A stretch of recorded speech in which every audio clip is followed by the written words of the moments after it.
Now page number 81, composition of air, हवा की संरचना के बारे में पढ़ेंगे. Air is a mixture of gases, about 78% nitrogen, 21% oxygen and 1% other gases like carbon dioxide, helium, neon and argon are present in the air.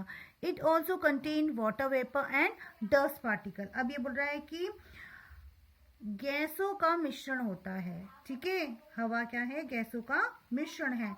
लगभग 78% nitrogen है, 21% oxygen है और 1% जो है वो अदर गैसेज हैं. और बाकी जो है ना, और अन्य गैसें हैं. अन्य गैसों में और कौन सा आ जाएगा?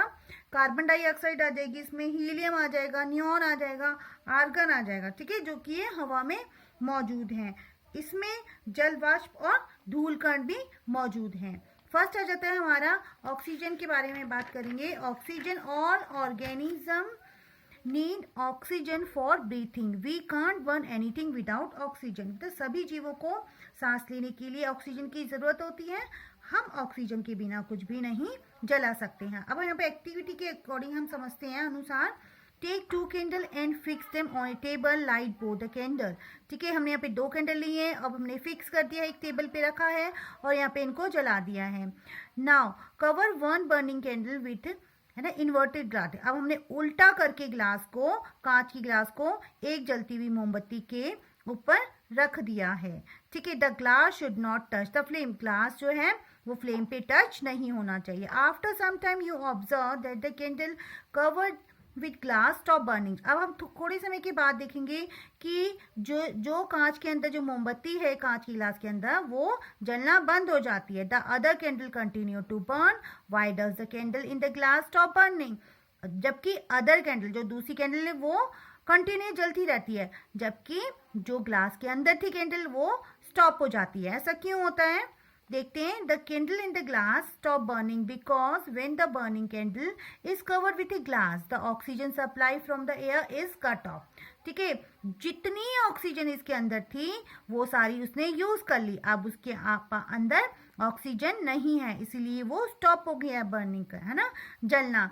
Once all the oxygen inside the glass is used up the candle stop burning. इसलिए वो स्टॉप हो गई है. जितनी ऑक्सीजन थी उसने यूज कर लिया. ठीक है, अब ऑक्सीजन खत्म हो गई तो वो स्टॉप हो गई बर्निंग. ठीक है, the other candle continue to burn. और जबकि जो दूसरी कैंडल है वो अभी जलती रह रही है, क्योंकि it gets oxygen from the air. क्योंकि उसको ऑक्सीजन कहाँ से मिल रही है? वायु से मिल रही है. इसलिए ये दर्शाता है कि जलने के लिए क्या हवा की आवश्यकता होती है. ओके, नेक्स्ट आ जाता है हमारा nitrogen. All organisms needed nitrogen for their growth, but they can't use nitrogen directly from the air. Most of the plants take nitrogen from the soil. Nitrogen is added to the soil through fertilizer. Animals get nitrogen from the food they eat. Nitrogen does not stop burning. Nitrogen क्या है? सभी जीवों को अपने विकास के लिए nitrogen की आवश्यकता होती है, लेकिन वे हवा से सीधे नाइट्रोजन का उपयोग नहीं कर सकते. अधिकांश जो पौधे होते हैं वो मिट्टी से नाइट्रोजन लेते हैं और उर्वरकों के माध्यम से मिट्टी में नाइट्रोजन जो है वो उनको मिल जाए, है ना, नाइट्रोजन मिलाया जाता है. जानवरों को खाने से नाइट्रोजन मिल जाता है.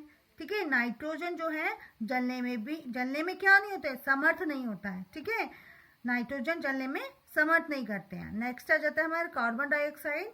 ठीक है, green plants used carbon dioxide to make their food. It is used, क्या होता है, in fire extinguish to put out fire.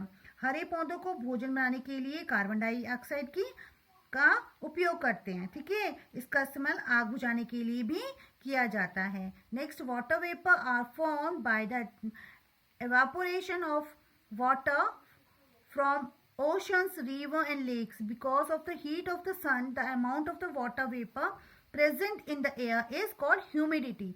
The water vapor can change the weather. It condenses to form clouds, rain, fog and snow.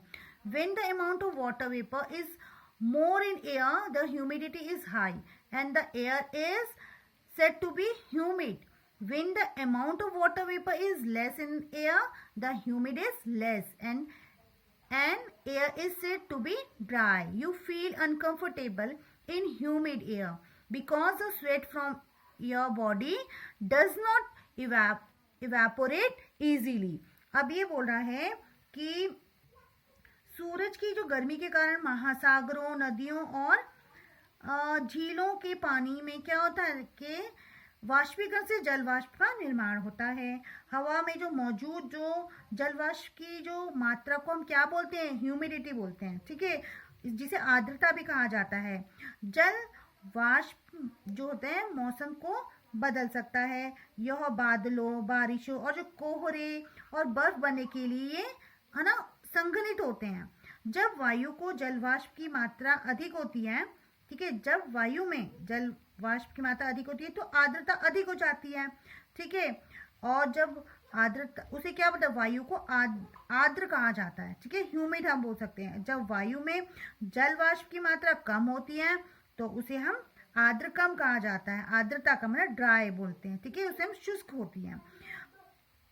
आप नम हवा में असहज महसूस करते हैं, है ना, क्योंकि मतलब हमारे शरीर में क्या होते हैं? पसीना आसानी से इसमें नहीं निकल पाता, ठीक है। अब आ जाता है हमारा अदर गैसेस माने दूसरी गैसें। Air also contain helium, neon and argon. हवा में हीलियम, नियॉन और आर्गन भी मौजूद होते हैं। Students, now we will continue in next video.